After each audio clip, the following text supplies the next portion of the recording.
Hey guys, it's Victoria and welcome back to my channel. Today, I thought it'd be fun to come out here. I talk about books here and there on my channel, I guess, and that's because books have always been a big part of my life. I started reading at a young age, like many people do. Books have always been something that I go to when I have questions and I need answers about life. I get questions now and then. Anytime I mention I'm reading a book or show a picture of books, people are like, what books are those? What are you reading? And so I thought it would be fun to come out here today and just kind of go through my bookshelf. I have no idea where this video is going to go or how long it's going to be. I'm going to try to keep it short, but just pull off some of my favorite books. I always like to lend my books out to my friends because if I read something that I find really interesting or touches me, I want to share that. So some of my favorite books are with my friends right now, so we won't talk about those today. I'm going to pull down a stack of books and then we're going to talk about them.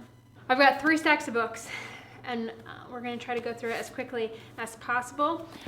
Financially Fearless, this is by Alexa von Tobel. This is a great book about personal finance and I highly recommend it. I like personal finance books. Another one I have that I pulled out is Get Rich Lucky Bitch. This is by Denise Duffield Thomas. And I don't know, like I said, I like personal finance books, so if you're curious about that, read those too. Everyday Sexism by Laura Bates. She has a new book coming out that I want to get. She also has one that's come out since this book that I also want to get. This is one of my ride or die books. Is that a thing? Anyways, The Pill, Are You Sure It's For You? By Jane Bennet and Alexandra Pope. If you guys have ever questioned your hormonal birth control and you've ever wondered I wonder if this is because of this, read this book because hormonal birth control has a lot of side effects and affects a lot of things in your body in a bad way, and I really like this book if you can't tell by all the sticky notes. Ooh, this was a recent read. We Were the Lucky Ones by Giorgia Hunter. I read this one on our trip to Sri Lanka. I wrote about it in a blog post recently, but this is a really good book. It's about a Polish family during World War II. When I thought of the Holocaust, I thought of concentration camps, but there's so much more that happened outside of concentration camps that were still awful things, and I learned about some of that in here. Jodi Picoult, I have a number of her books, which I'll just grab real quick.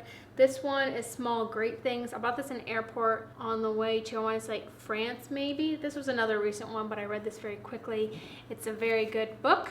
The other 2 I grabbed by Jodi Picoult, Perfect Match, 19 Minutes, Salem Falls that I really like, that I don't see right now. This is a random one we have. This is called What Do You Do With an Idea? And someone got it for Michael, and I can't remember the story behind that, but I actually got this book for my nephew, and it's a cute little, if you need an idea for a book for a kid, this is a good one. The Rosie Project. I need to remember this real quick. I just remember I like this one and I saw it and I grabbed it. Period Repair Manual. Anytime anyone writes me and it wants to know, I think this might be wrong with my cycle, or I think I might have a hormonal imbalance, what do I do? I'm just find this book and read this book. This is another one, Woman Code. This one's by Alyssa Vitti. And this one, she cured herself of her PCOS and she's gone on to help other women cure and heal their hormonal imbalances, and I recommend that as well. Kind of along the same lines of those past 2, Fertility, Cycles, and Nutrition. I actually got this one during the NFP course I took back in the day, and this one just what it says, Fertility, Cycles, and Nutrition. And I like, for anyone looking for natural remedies, that's a good one. Ooh, so this is the other one I read during our trip to Sri Lanka, Beneath a Scarlet Sky by Mark Sullivan. It's about an Italian boy during World War II, and I knew nothing of Italy during World War II, and I learned a lot. It's a big book, but I read it quickly, and I really enjoyed it. Ooh, Sweetening the Pill by Holly Griggs-Ball. This is another one of my favorites. This is all about how we got hooked on hormonal birth control, and it's fascinating. My Little Red Book. This one is by Rachel Cowder Nailbuff, and this one is First Period Stories, and I think it is fabulous. The Femme Bible, Taking Charge of Your Fertility. If you are curious about femme, if you're curious about charting your cycle, if you want to know something, this is a place you need to start and just have it on hand. I reference back to this all the time, even now. It's a great book to have. Ooh, so I grew up on Harry Potter, absolutely loved it. I was hesitant when I saw she had written another book, but then I saw it in a bookstore, The Casual Vacancy by J.K. Rowling. I had to kind of like sit with myself for a second and be like, this is not going to be Harry Potter, this is not going to be Harry Potter, but it's a really good book. Ooh, Girls and Sex, Navigating the Complicated New Landscape, Peggy Ornstein. This one is a great one, and I find it absolutely fascinating.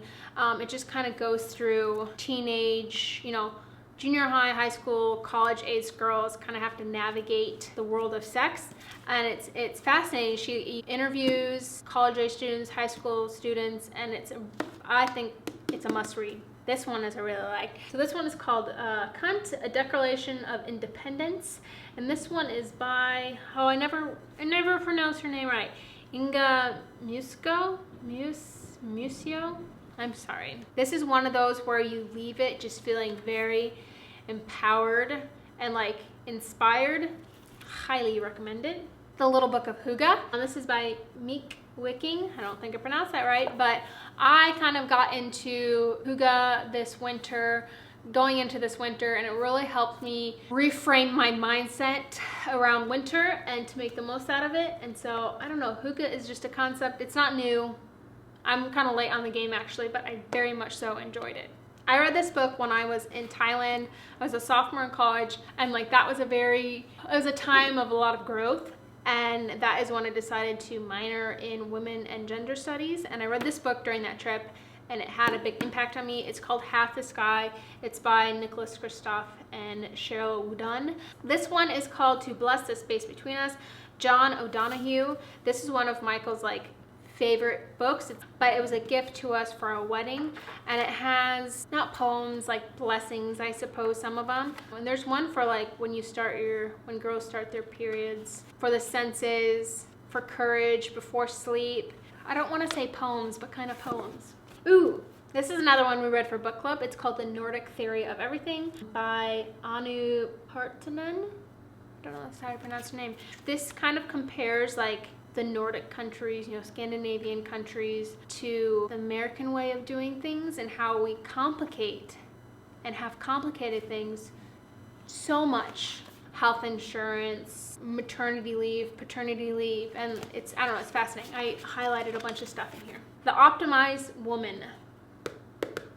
I wrote this a long time ago. This is by Miranda Gray, and this is how to make the most out of your phases in your menstrual cycle, and it kind of talks about the different strengths and weaknesses we have in each phase, and how to make the most out of those strengths, and how to accept those weaknesses as like not a negative thing, just it's something you need to be aware of.